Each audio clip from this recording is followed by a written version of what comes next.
This is still a business. This is still an investment. So we want you to learn as we grow together. So actually, we are our last slide. There's a pressing always concern. May kano bayad ng bot? Libre lang. Wala ka pong kailangang ibayad sa bot. Again, we're sharing it for free. Libre po yun sa everyone. Public service po namin yan. But because it's a program, it will have to run on a computer. Yung computer na yan, hindi na namin masasagot ng libre.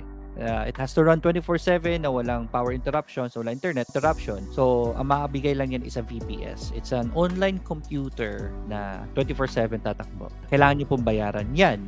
And we have arranged a system for you para makarenta na mas mura. You're sharing it with other people sa Izanagi community. 500 pesos lang po a month. Tabla lang yan na kung sa computer nyo itatakbo nyo yung program, mag-o-on yung PC nyo 24/7, fire hazard pa. So let's just use a VPS instead. It's just 500 pesos a month. Yun lang po ang babayaran nyo. Si Izanagi, we share to you for free. Yung VPS na lang.